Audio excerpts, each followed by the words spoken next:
Corre para Jesus.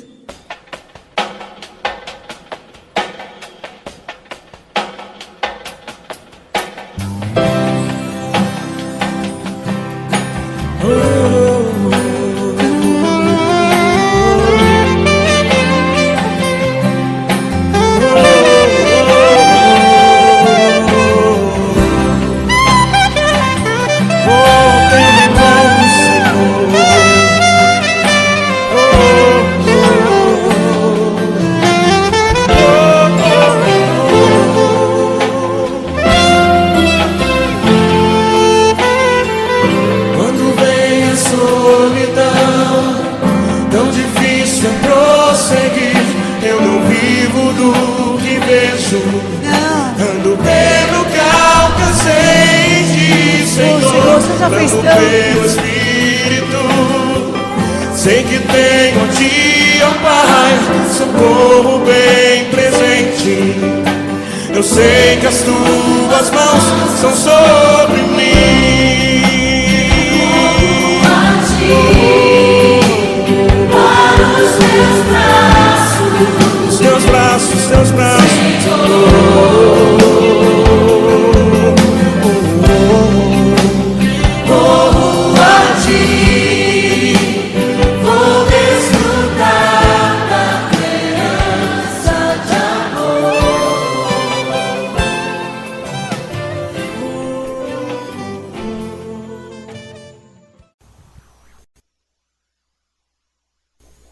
A mensagem que eu vou pregar essa noite é uma palavra, uma mensagem que para mim tem um custo muito alto. Muito alto. Seria mais fácil eu pregar outra palavra. Seria mais fácil para mim pregar outra mensagem. Mas esta mensagem Deus ministrou no meu coração essa madrugada. E eu quero compartilhar com você. Apesar do custo alto, eu conto com a graça de Deus. Eu conto com a misericórdia de Deus. E com a sua respectividade. Amém? Abra a tua Bíblia no livro de Lucas, capítulo 24, o versículo 13. Aleluia. Lucas, o capítulo 24 e o versículo 13. Diz assim a palavra de Deus: E eis que no mesmo dia iam dois deles para uma aldeia que distava de Jerusalém 60 estádios, mais ou menos 12 quilômetros, cujo nome era Emaús. E iam falando entre si de tudo aquilo que havia sucedido. E aconteceu que indo eles, falando entre si, e fazendo perguntas um ao outro, o mesmo Jesus se aproximou e ia com eles. Mas os olhos deles estavam como que fechados, para que o não conhecessem. E ele lhes disse: Que palavras são essas que caminhando trocai entre vós? E por que estáis tristes? E respondendo um, cujo nome era Cleopas, disse-lhe: És tu só peregrino em Jerusalém? E não sabe as coisas que nela têm sucedido nesses dias? E ele lhes perguntou: Quais? E eles lhe disseram: As que dizem respeito a Jesus, o Nazareno, que foi um profeta poderoso em obras e palavras diante de Deus e de todo o povo. E como os principais, os sacerdotes e os nossos príncipes o entregaram à condenação de morte e o crucificaram. E nós esperávamos que fosse ele o que remisse Israel. Mas agora, com tudo isso, e já é hoje o terceiro dia desde que essas coisas aconteceram, É verdade que também algumas mulheres dentre nós nos maravilharam, as quais de madrugada foram ao sepulcro e, não achando o seu corpo, voltaram dizendo que também tinham visto uma visão de anjos que dizem que ele vive. E alguns dos que estavam conosco foram ao sepulcro e acharam ser assim como as mulheres haviam dito, porém não viram. E ele lhes disse: ó nécios e tardos de coração, para crer que tudo o que os profetas disseram, porventura não convinha que o Cristo padecesse essas coisas e entrasse na sua glória? E começando por Moisés e todos os profetas, explicava-lhes o que deles se achava em todas as escrituras. E chegaram à aldeia para onde iam, e ele fez como que ia para mais longe. E eles o constrangeram dizendo: fica conosco, porque já é tarde e já declinou o dia. E entrou para ficar com eles. E aconteceu o quê? Estando com eles à mesa, tomando o pão, o abençoou e partiu e lhe deu. Abriram-se-lhe então os olhos e o conheceram, e ele desapareceu-lhes. E disseram um para o outro: porventura não ardia em nós o coração quando pelo caminho nos falava e quando nos abria as escrituras? Amém. Amém. Aleluia. Esta é uma noite oportuna para que haja cura na alma de algumas pessoas. O culto desta noite será como remédio para as emoções de alguém aqui neste lugar. A palavra de Deus, ela será derramada como um bálsamo. Este coração que teima em sangrar, esta ferida que está aberta, a palavra de Deus vai cicatrizar. Esta angústia, essa tristeza que invadiu o seu interior por coisas e situações que aconteceram, a unção que está sobre esta mensagem, em nome de Jesus, será como um refrigério para a tua interioridade neste lugar. E eu falo isto em nome daquele que o profeta Isaías chamou de príncipe da paz. Por isso escute. O culto dessa noite, olhe para mim, é para Deus. Porém, se você for receptivo, os efeitos deste culto e o que vai ser gerado é para você.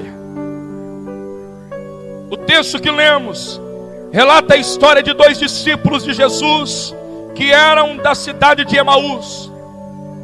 Porém, no desejo de participar de uma festa chamada Festa da Páscoa, uma festa que comemorava a saída do povo de Israel do Egito, onde foram libertos da escravidão de Faraó.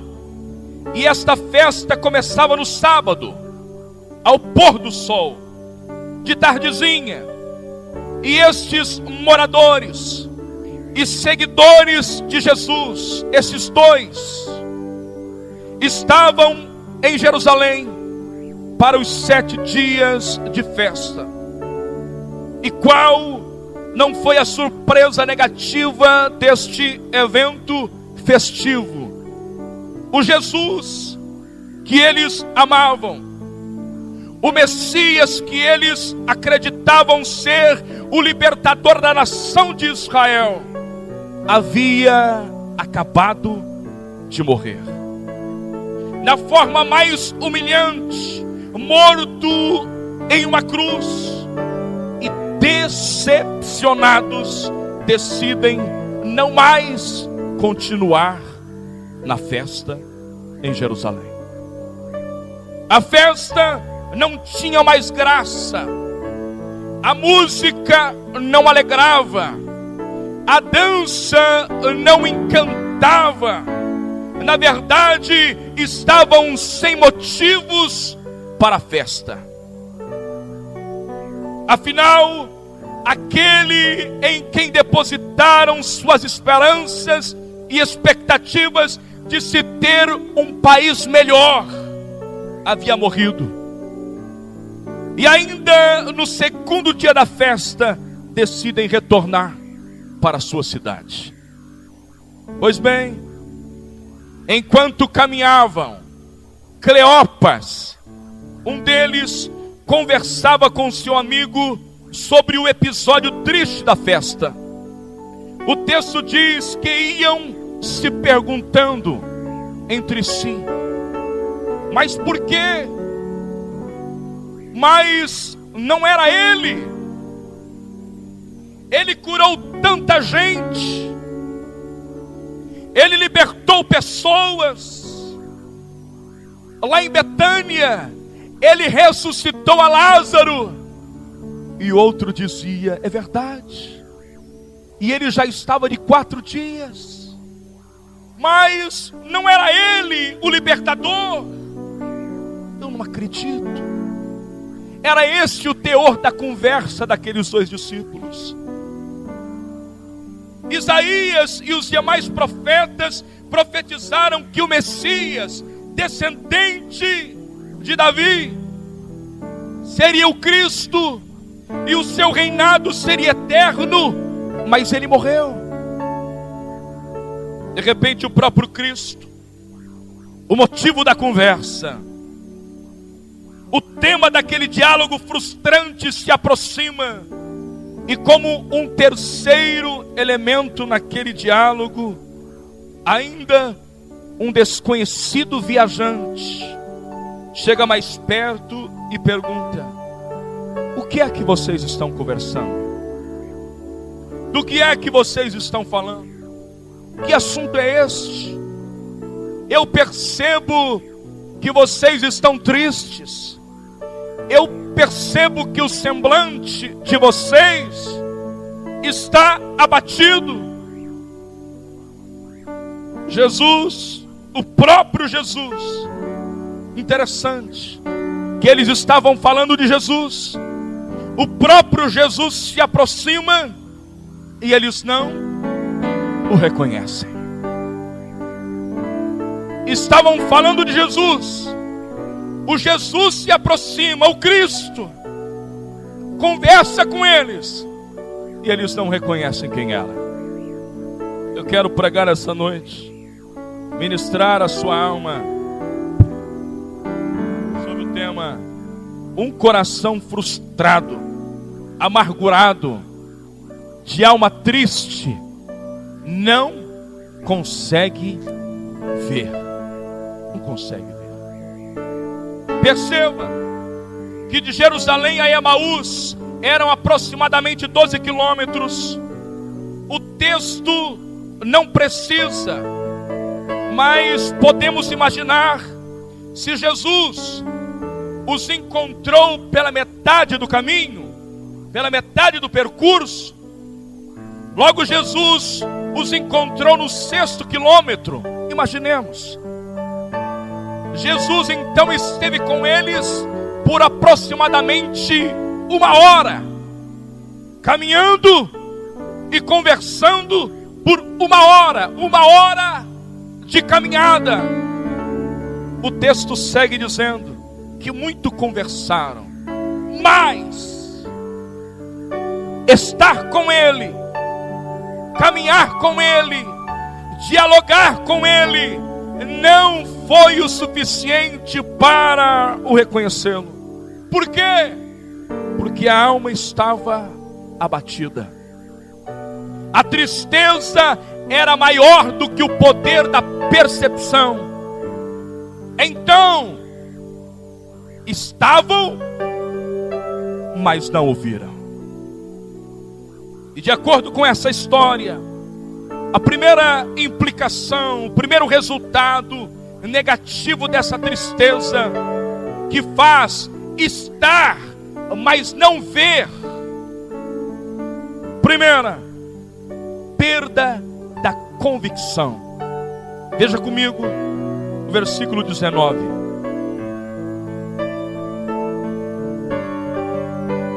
E ele lhes perguntou: quais? E eles lhe disseram: as que dizem a respeito a Jesus, o Nazareno, que foi um profeta poderoso em obras e palavras diante de Deus e de todo o povo. Eu quero destacar aqui a palavra foi. Foi. A resposta de Cleopas e seu amigo para o desconhecido viajante é: nós estávamos falando de Jesus, o Nazareno. Ele era tido como profeta. Quando ele ministrava, sentíamos uma paz, uma convicção de que o que ele dizia era verdade. Os milagres que ele fazia, as pessoas que ele libertou, mas tudo parece uma farsa. Ele foi um profeta poderoso em obras e palavras. Ele foi, mas não é mais. Ele foi. Vamos trazer para cá essa mensagem. Vamos trazer para eu e para você. Quando a tristeza invade a alma de alguém, o que se tinha como certeza se desmancha, se esvai. Quando a tristeza invade o matrimônio, as convicções de amor eterno, até que a morte os separe, perde o sentido. As juras de amor, a certeza que era ela, a convicção de que era ele, o amor da vida, o homem da vida, se perde. Eu estou falando da perda das convicções, quando a tristeza invade a alma de alguém. É aquele jovem que era determinado, que tinha um propósito definido, mas coisas, situações, pessoas o decepcionaram. O tempo passou e aquele que se auto-afirmava ser um determinado, hoje se diz: eu sou um derrotado, sou um frustrado. São verdades que viram mentira, são convicções que se perdem. Mas o segundo resultado negativo dessa tristeza, que faz estar, mas não ver, é a perda da esperança. Olhe comigo o versículo 21. E nós esperávamos que fosse ele o que remisse Israel.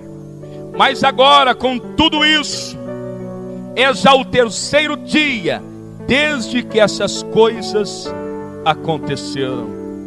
Eu quero destacar aqui essas palavrinhas, 3 aqui. E nós esperávamos. De acordo com o contexto, o povo de Israel vivia sob o jugo romano. Quem dava as ordens em Israel não era Jerusalém, a capital do país, mas sim Roma, na pessoa de César. Tudo o que o povo fazia era sob a permissão de César. Não tinham autonomia, não eram livres, eram subjugados por Roma. E o que os judeus nutriam como verdade era que Jesus seria o grande libertador de Israel. Eram isso que acreditavam. Era ele que comandaria uma revolução, que guerrearia contra Roma e declararia a independência da nação de Israel. Isso se explica a rejeição de alguns judeus. em relação a Jesus. Como pode o Messias nascer numa manjedoura e não no melhor hospital? Como pode entrar na cidade montado em um jumento e não em um lindo cavalo branco? Como pode morrer e ainda cuspiram nele, esbofetearam, foi humilhado, rasgaram suas vestes e ainda foi crucificado nu? Não é possível. Acreditávamos ser ele, depositávamos nossa esperança nele. Não, o texto diz: esperávamos, mas já não esperamos mais. Perdeu-se a esperança. O resultado negativo da tristeza é a perca da esperança. Ainda ontem eu recebi um convite para irmos, minha esposa e eu, em um casamento. E o amigo me disse: nós estamos regularizando nossa situação. Fazem 4 anos que nós moramos juntos, mas agora decidimos assinar os papéis. E ele dizia: eu falei para minha noiva que a hora que nós casarmos e o pastor, eu até convidei um pastor, e o pastor dar a bênção, tudo vai mudar. Ele dizendo a ela: você vai ver, vai dar uma guinada na nossa vida. Eu não quis dizer nada, eu não tive liberdade para dizer alguma coisa. Concordei. Estávamos falando por telefone. Mas escute o que eu vou dizer. Provavelmente este casal irá se frustrar. E tomara que não percam a esperança. Por quê? Porque o casamento, a cerimônia, não é um fim em si mesmo. Não. Existem algumas fases, existem algumas etapas a serem passadas, que se não cumprirem, não haverá paz, não haverá alegria. É claro que a bênção é importante, mas ela por si só não tem efeito. Ela só tem efeito se houver disposição em estarem juntos. Perceba, quando as fases são completadas, as etapas são completadas, eu estou falando de pessoas que depositaram no casamento a esperança de felicidade e se frustrou. Se frustrou com o filme que viram, com o terror que protagonizaram. São situações, pessoas que depositam suas fichas em alguém, em uma proposta, em um amigo, em uma empresa. Eu esperava.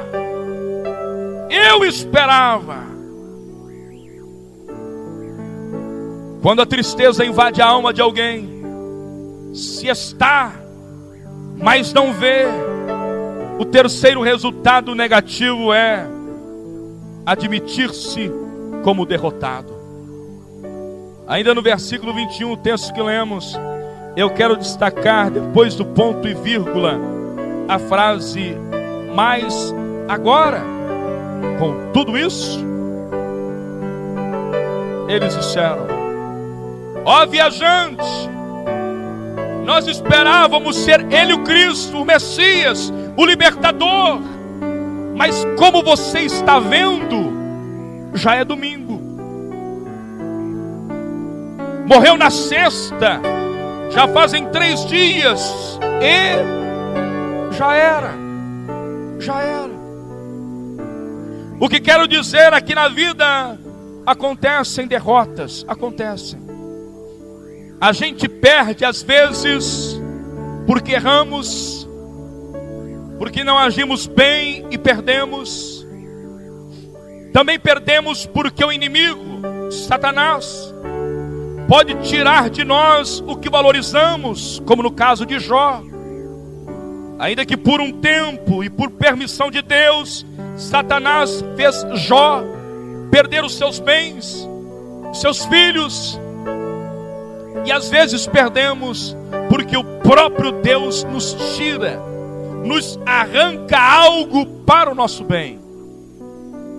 Ainda que não se tenha no momento o entendimento do porquê da perda, é certo de que na vida perdemos algumas coisas.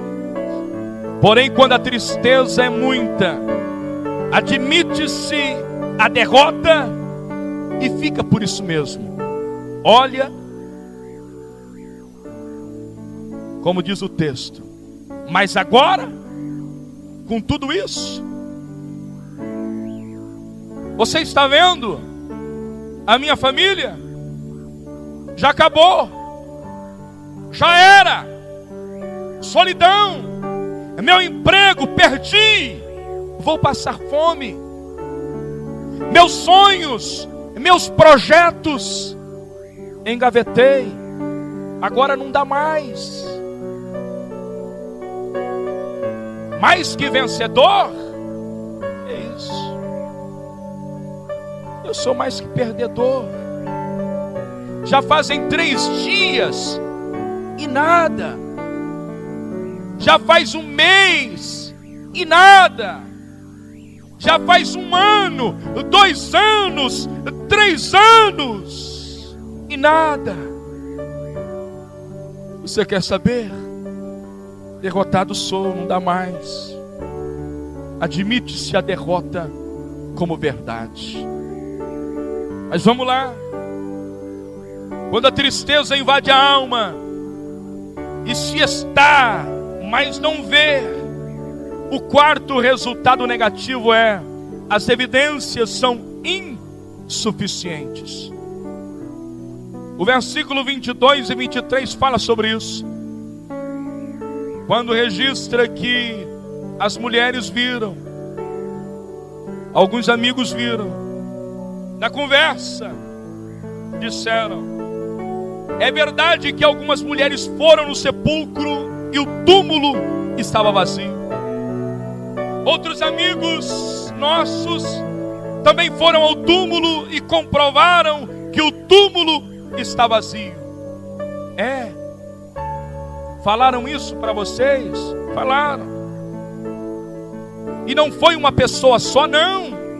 As mulheres viram, nossos amigos viram.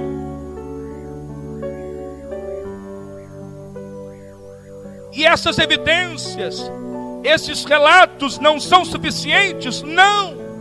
Mas por quê? Porque estamos tristes. Porque estamos tristes. Mas você não ouviu o testemunho daquele irmão?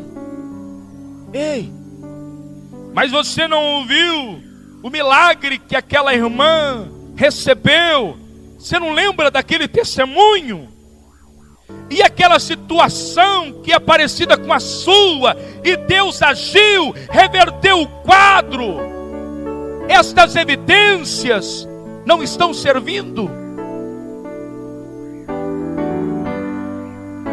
Mas até mesmo você já teve experiências, Deus já te respondeu algo, Ele já ministrou uma bênção em você, e nada disso está servindo.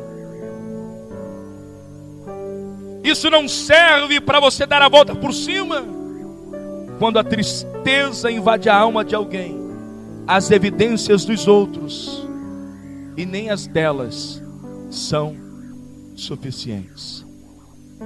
Em quinto e último resultado negativo de uma alma triste que está, mas não vê: se sentir vítima, uma vítima de alma triste, mas orgulhosa. De toda a história que lemos e de tudo que falei, perceba que esses dois se viam como vítima da situação. Ele era, mas deixou de ser. Então perdemos a esperança. Não há mais o que dizer, não há mais o que fazer, somos derrotados, já fazem 3 dias. Porém, toda pessoa, escute, toda pessoa que se sente assim, uma vítima, ainda que exista uma história, ainda que exista motivo, ainda que exista uma frustração, ainda que exista um motivo da tristeza, se esta pessoa permitir que a tristeza seja sua companheira e crie raízes na sua alma, esse alguém é alguém de alma triste, mas orgulhosa. O próprio Cristo, no versículo 25, apesar da tristeza, da frustração, do motivo que existia um motivo, Jesus os chama de nécios. E você sabe o que significa nécio? Significa aquele que não possui conhecimento ou capacidade, que não tem coerência, escute, que é ignorante, estúpido, incompetente na sua avaliação. E para estreitar um pouco mais, para você entender o que Jesus falou, o sinônimo de nécio é burro, estúpido, imbecil. Sim, escute isso. O próprio Cristo dá um choque nas emoções daqueles 2 amigos, talvez como o pastor que Davi registra no Salmo 23, o Senhor é meu pastor, porque diz a história, e é assim que funciona o bom pastor, quando percebe que a ovelha está se afastando do aprisco, quando percebe que a ovelha está se distanciando, e por se distanciar, pode ser uma presa fácil para o lobo, sabe o que o pastor faz? Ele pega a ovelha, ele quebra uma de suas pernas. Sabe por quê? Mais vale uma ovelha com a perna quebrada do que uma ovelha devorada. É certo de que esse pastor, ao pegar essa ovelha, ao quebrar uma de suas pernas, ele coloca uma tala, ele passa um bálsamo, um remédio concentrado, um anti-inflamatório. A dor vai passar, vai cicatrizar. Por um tempo, é o pastor preservando a vida da ovelha. E pelo visto, foi o que Jesus fez. Tomou as 2 ovelhas que caminhavam nos braços, no colo, e os chamou de nécios. Porque o motivo da tristeza existia, mas outras pessoas tinham visto Cristo ressuscitado. Isso é importante. As mulheres viram, os amigos viram, e o fato de ainda não terem visto lhe servia de álibi, de justificativa. Outros viram, mas eu não vi. Aí está o orgulho. As experiências dos irmãos, os testemunhos, as vitórias dos demais têm que alegrar a minha alma. Tem que acrescer minha fé, tem que renovar minha esperança. Afinal, se o irmão conseguiu, eu também vou conseguir. Se o casamento dela foi restaurado, o meu também será. Se aquele sonho tão impossível se realizou, oh aleluia, a mesma graça que está sobre ele também está sobre mim. Ei, nécios, disse Jesus. E aí eu não vou usar os sinônimos dessa palavra, mas eu vou deixar o próprio Cristo cutucar as suas emoções essa noite, te dar um choque, talvez colocar no seu colo e quebrar uma de suas pernas, e te chamar da melhor palavra que se encaixa no teu vocabulário. Ei! Vocês não entenderam as profecias? Moisés e os profetas falaram de um Cristo que ia padecer para depois entrar na sua glória. Ei! Vocês não entenderam? Ele não veio libertar a nação, ele veio libertar pessoas. Ele não veio dar riqueza, mas veio dar paz. Sua função não dizia respeito a coisas palpáveis e visíveis, não. Ele veio dar água, e uma água que quem bebesse jamais teria sede. Ele veio dar pão, e não é o pão dos homens, é o pão da vida que sacia a alma.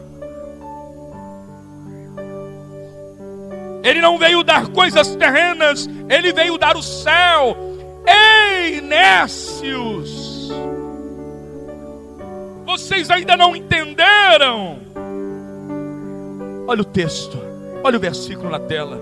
Vocês ainda não entenderam que o passar por lutas e tribulação produz um peso de glória muito excelente?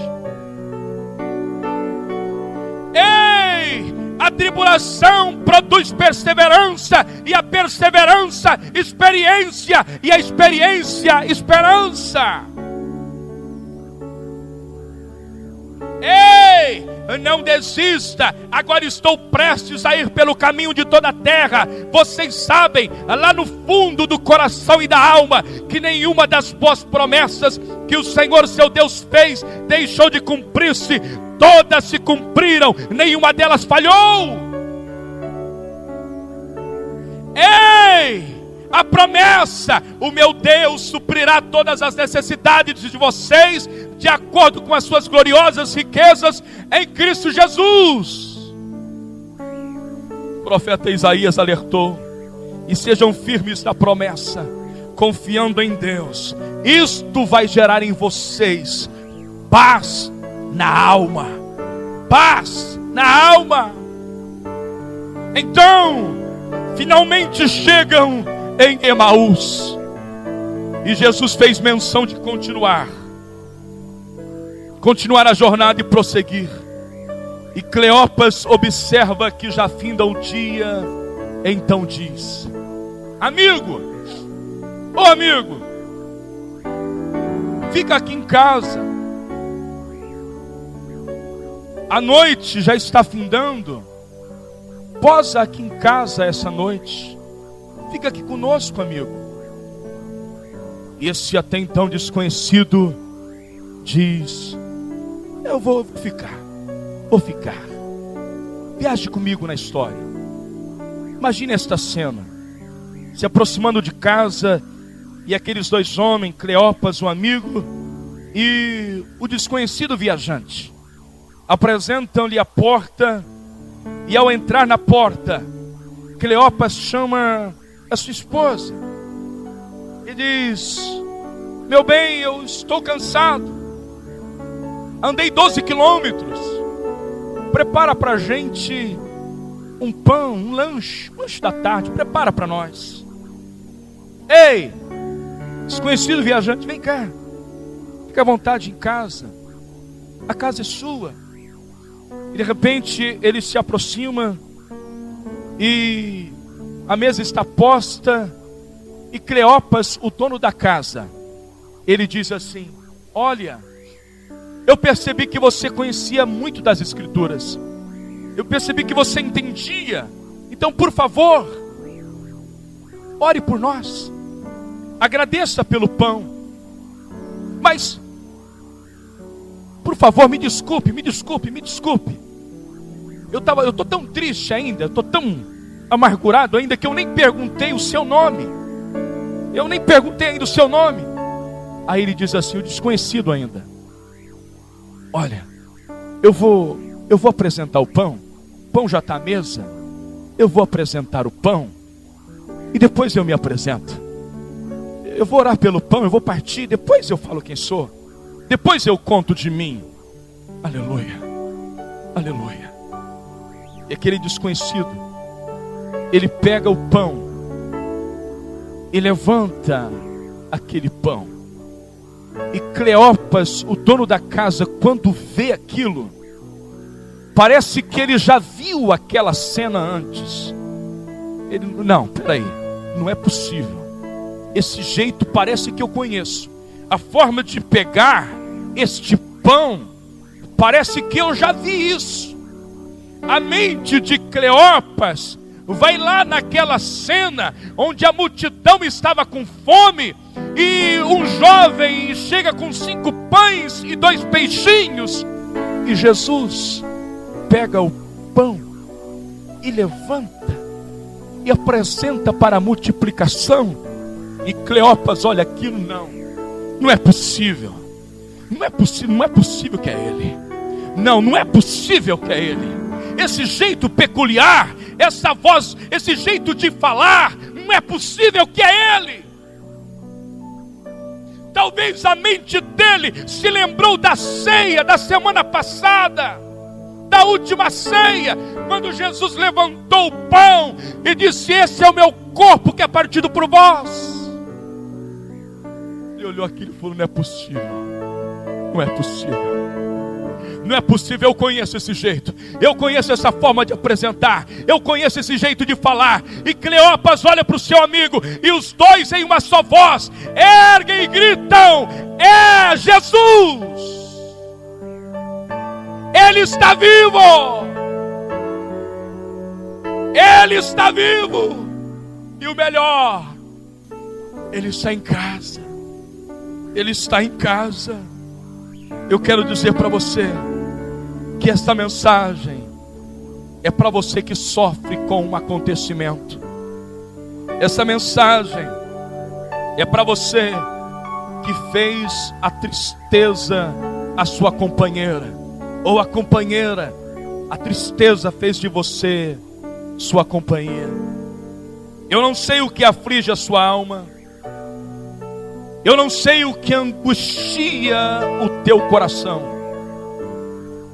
Eu não sei o que te disseram. Escute. Eu não sei o que feriu a sua alma. Eu não sei o que feriu as suas emoções.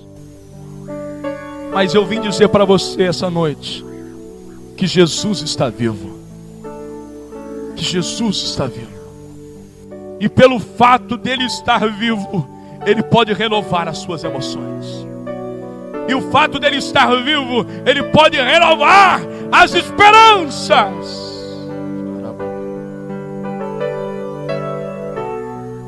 Eu vim dizer para você que nesta caminhada, Jesus está com você. Não permita que a tristeza impeça de vê-lo. A caminhada daqueles 2 amigos poderia ser muito melhor se eles tivessem reconhecido Jesus logo quando Jesus se aproximou. A caminhada daqueles 2 discípulos poderia ser muito melhor. Eu quero dizer para você que o lanche daquela tarde na casa de Cleopas poderia ser um banquete se estivessem reconhecido antes. Eu quero dizer para você em nome de Jesus, essa é uma noite oportuna para você reconhecer a presença de Jesus e dizer: tristeza não.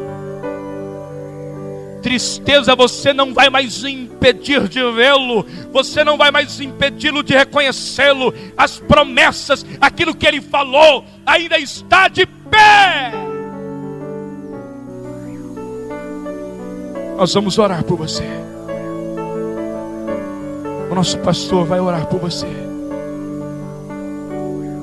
E você que está com as emoções abaladas, com a alma triste, porque as coisas chegaram à sua visão, eu quero dizer para você que Jesus se importa com você. Porque se você vaguear comigo na história, por que será que Jesus se importou com aqueles homens tristes? andou talvez 6 quilômetros, 1 hora de caminhada. Sabe por quê? Porque ele se importava com a alma deles, como se importa com a tua alma. É por isso dessa mensagem. Ele quer que você saia daqui alegre. Ele quer que você saia daqui crendo que o seu casamento tem jeito em nome dele. Ele quer que você entenda que as suas finanças é possível ajustar em nome dele. Eu quero que você saia daqui crendo que a cura, que a última palavra não é do médico, não é dos homens, a última palavra é a de Deus. Estão dizendo que não vai mais ter jeito, eu vim dizer para você que tem, porque existe uma promessa para a sua vida. É esta palavra que eu quero que entre na tua alma, é esse bálsamo que eu quero que cure as tuas feridas em nome de Jesus. Eu gostaria de convidar você a ficar em pé. Jesus está aqui neste lugar. Aleluia. Aleluia. Nós queremos orar pela sua vida aqui hoje à noite. Há um versículo na Bíblia que está em Provérbios, capítulo 12, o verso 25. Olhe para mim, preste muita atenção.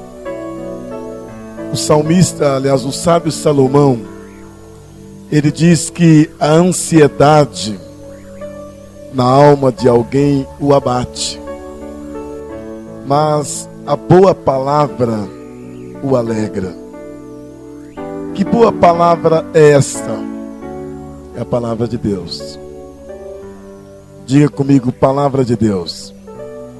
Diga mais uma vez, palavra de Deus. Eu vou repetir.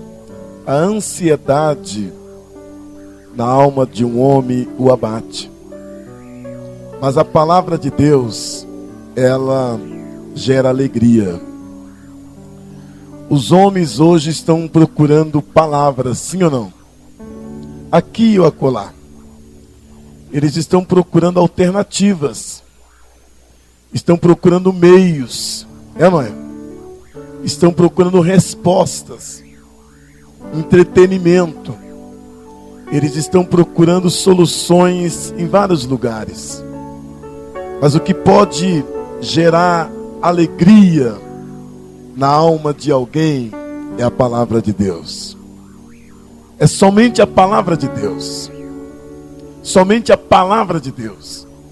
Então olhe para mim, aonde você estiver, seja você jovem, seja você adolescente, homem, mulher, não saia daqui e tudo que você ouviu nesse momento em que aqueles 2 homens caminhavam, e como nós ouvimos aqui hoje à noite, o coração deles estavam entristecidos, abatidos.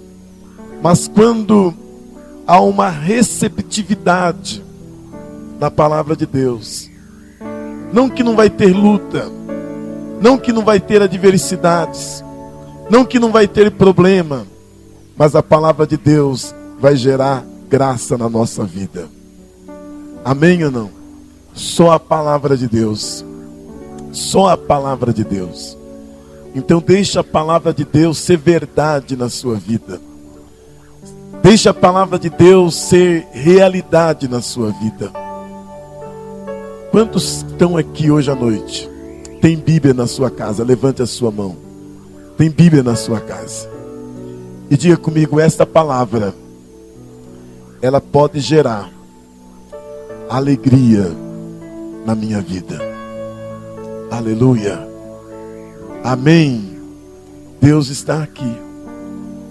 Nós queremos orar pela sua vida agora. Talvez você entrou aqui, como nós ouvimos, abatido ou abatida. Mas nós queremos ministrar uma palavra de oração para você agora. Quero que você curve a sua cabeça neste instante. Diz a Bíblia que há um Deus vivo nesse lugar. Nós vamos cantar um cântico, mas antes de nós cantarmos, eu quero convidar você, dizendo, olha, eu quero abrir o meu coração para a palavra de Deus. Porque Jesus disse que é possível, que é possível, que é possível.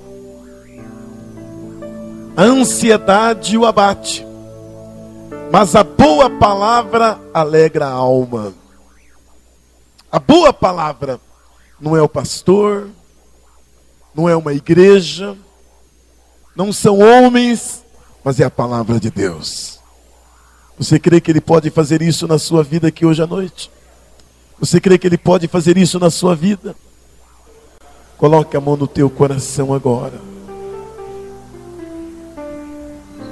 Eu quero convidar você. Sabe, irmãos, enquanto eu estava ouvindo essa palavra, a gente vive um tempo em que as pessoas estão procurando resposta. E o fato daqueles dois homens estarem entristecidos é porque eles haviam perdido a visão da pessoa de Cristo. E quando as pessoas perdem a visão de Jesus, elas vivem um marasmo de vida. Mas Jesus é a nossa alegria. Amém ou não? O Espírito de Deus está aqui. Quero que você cante com a sua alma.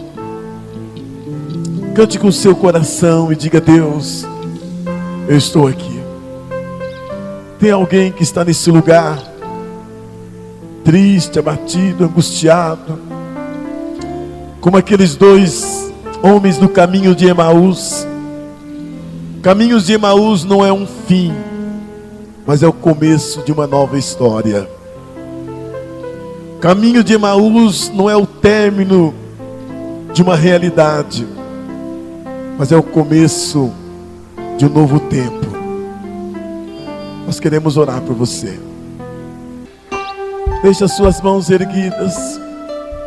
Eu não vou convidá-lo nem convidá-la para vir à frente agora. Aleluia. Aleluia. Aleluia. Aleluia. Aleluia. Aleluia. Deus está sarando você nesta noite. Deus está curando a tua alma. Deus está gerando alegria dentro de você agora. Talvez você disse: pastor, eu entrei aqui hoje à noite, eu já procurei todas as alternativas possíveis, todos os caminhos possíveis, já bati em tantas portas, mas eu quero dizer para você: só Jesus, só Jesus, só Jesus, só Jesus, só Jesus, só Jesus, só Ele que pode gerar alegria. Pai, eu quero pedir agora que a tua graça, que a tua bênção venha sobre o meu irmão, venha sobre a minha irmã, sobre esse moço, sobre esta moça, sobre cada coração que está aqui, em nome de Jesus. Porque no meio do caminho há tantas situações que possam impedir de nós reconhecermos o Senhor, mas a tua misericórdia, diz a tua palavra, que ela dura para sempre.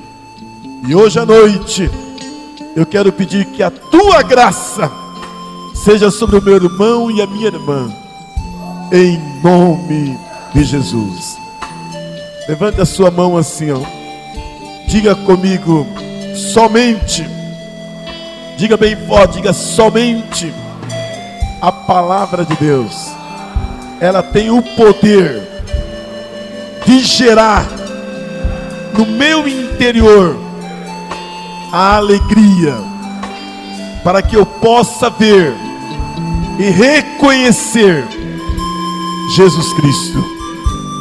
Aleluia. Amém. Corre para Jesus.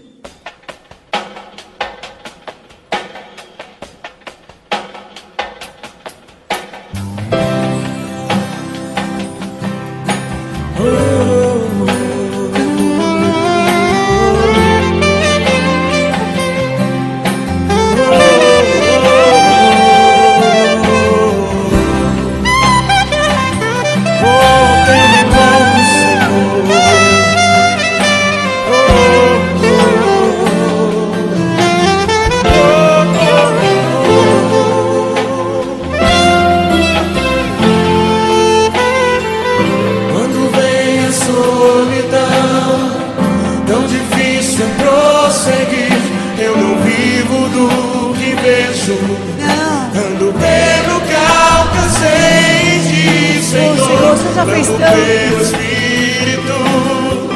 Sei que tenho Ti, ó Pai, socorro bem presente.